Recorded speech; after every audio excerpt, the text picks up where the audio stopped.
Достар, мен осының алдында ғана мен бір видео салған болатынмын. Соның ішінде осы бірнеше зікірлер салғам, соның ішінде осы хасбуналлаху ва ниъмал уакил. Яғни бізге Алла жеткілікті, ол өте керемет қорғаушы деген зікірді салған болатынмын, бірақ бұның маңыздылығын сіздерге айтып кеткен жоқ болатынмын.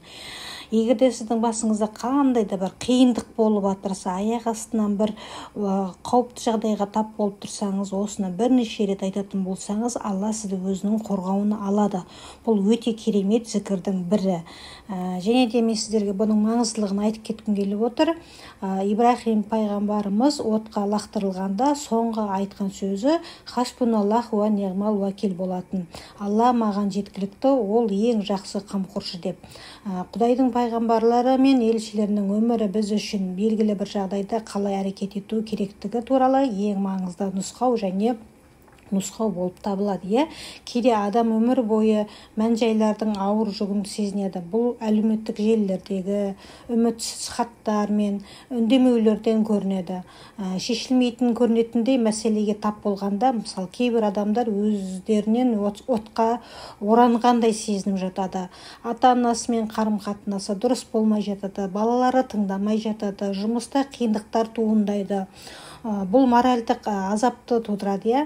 Мысалы, айналаның бәрі жанып тұрғандай мұндай жағдайда, мысалы, қазіргі жағдайда қалай шығуға болатыны түсіну қиын. Одан да қауіпті шетке жақындамау және өмірмен қоштаспау маңызды.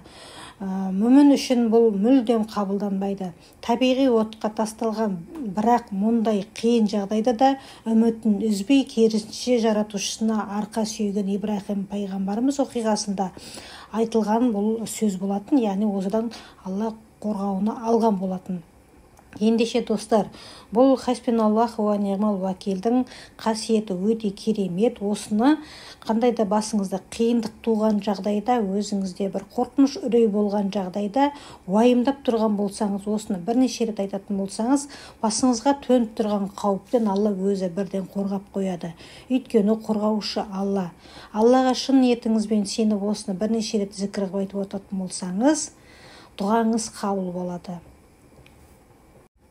Біздің әрқайсымыз бұл дүниедегі жай ғана көрінуіміз Алланың рахымы екенін түсіну керекпіз, тырысуымыз керекпіз. Біз әрқайсымыздың нақты миссиямыз бар екенін көруіміз керек. Алла тағаланың бар екенін сезіну маңызды, өйткені ол мүміндердің патшасы. Ол бізге осы кезеңдегі ненің жақсы екенін жақсы біледі. Қолыңыздан келгеннің бәрін жасай отырып, оған толығымен сену білу маңызды.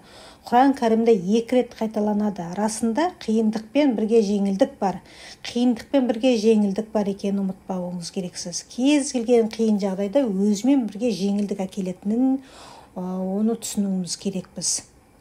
Бәрі де Алланың қолында.